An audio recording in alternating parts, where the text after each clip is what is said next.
Egypt fell, but its secrets refused to die. The empire collapsed. The temples were looted. The gods were silenced. But the desert remembered, and it buried everything beneath sand, stone, and time. For centuries, Egypt slept, until the 19th century, when the world came knocking. They called it Egyptomania. Tombs were opened, mummies were shipped to Europe, and secrets, long buried, began to speak again. But the greatest discovery came in 1922. A forgotten boy king, a sealed tomb, and a curse. When Howard Carter opened the tomb, strange things began to happen. Lights flickered. People died mysteriously. Even today, some believe the pharaoh cursed those who disturbed him. But the mysteries didn't stop there. How were the pyramids built? Aliens, lost technology, 10,000 slaves, or 10,000 engineers? We've never found the blueprints, never found the tools. And despite all the scans, there are still hidden chambers inside the Great Pyramid, untouched. And what about the Sphinx? Its erosion suggests it might be older than Egypt itself. Could it be from a forgotten civilization? Then there are the scrolls, the hieroglyphs, the buried cities beneath the sand. Every year new tombs are discovered, new names, new gods, new questions. Egypt may be ancient, but its story isn't over. It's just waiting to be unearthed. So now we ask you, what do you think is still hidden beneath the sands of Egypt? A lost pharaoh, a library of forbidden knowledge, or something we're not ready to find? Drop your theories in the comments. Let the mystery didn't just believe in gods, they lived among them. To understand ancient Egypt, you must understand its gods, not just deities, but forces of the universe. There were over 2,000 gods and goddesses. Some ruled the sky, some ruled the Nile, some ruled your heart and judged your soul. The most powerful? Ra, the sun god. Every day he sailed across the sky. Every night he battled darkness in the underworld, just so the sun could rise again. And then there was Osiris, god of the dead. He was killed by his brother Set, only to be resurrected by his wife Isis. That story wasn't just a myth, it was a template for life, death, and rebirth. Every Egyptian, from slave to pharaoh, believed they had a soul, called the Ba, and a life force, called the Ka. But death wasn't the end, it was a journey. The dead would face judgment in the Hall of Two Truths. Your heart was weighed against the feather of truth. If it was lighter, you passed into paradise. If not, your soul was eaten by a monster with the head of a crocodile, the body of a lion, and the back of a hippo. This wasn't horror, it was justice. And to pass that test, you needed spells, prayers, and the right burial. That's why they mummified the dead, why they filled tombs with treasures, food, and even pets, why they spent decades building pyramids, because death was only the beginning. So here's a question for you. If your heart were weighed today, would it pass the test? Tell us in the comments. And don't lie, they were gods, and some were women. Egypt's history wasn't just about pyramids. It was about power, absolute power, in the hands of men and women who ruled not just the land, but time itself.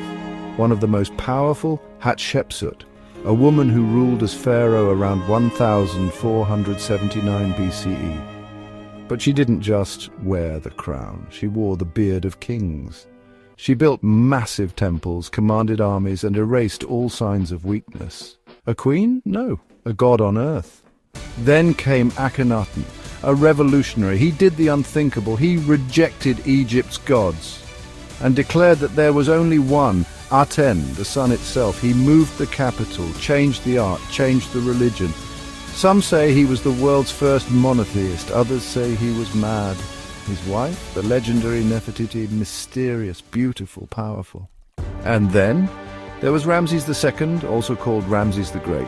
He ruled for 66 years, built more temples than any other pharaoh, fought the famous Battle of Kadesh, and signed what may be the first peace treaty in history. He claimed to be a living god, and the temples he left behind still echo that power. And here's the twist. Many scholars believe Ramses II may have been the pharaoh of the Exodus, the one who faced Moses. If true, that means he wasn't just written in stone, he was written in scripture. What do you think? Was Ramses really the pharaoh from the Bible, or is history hiding someone else? Let us know. Gods can fall when forgotten by time. For over 2,000 years, Egypt stood as the jewel of the ancient world. But no empire lasts forever.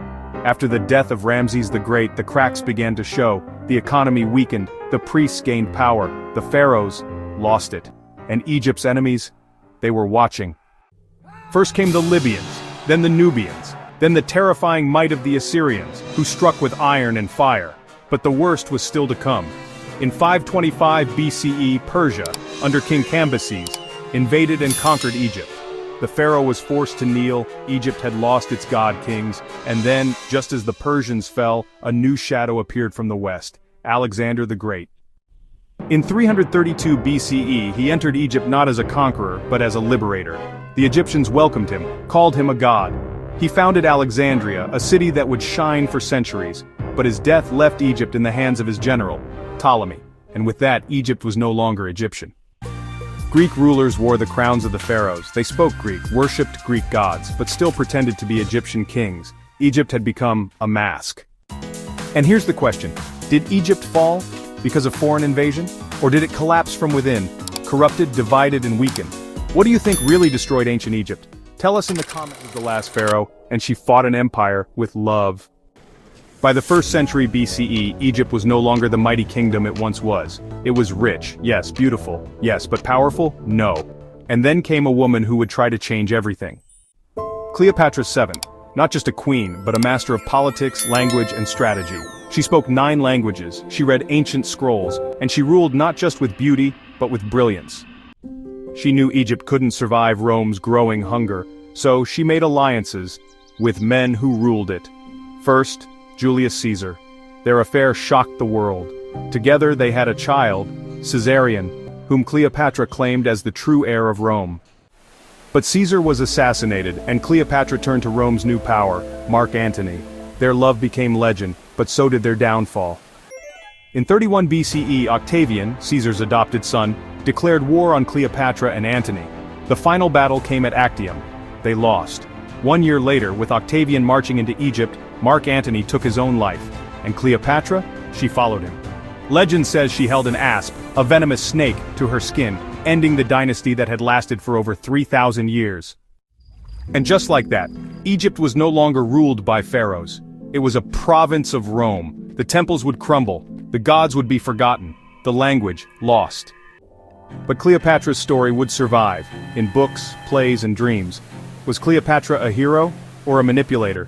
Did she save Egypt for as long as she could, or doom it with her ambition? You tell us, in the comments.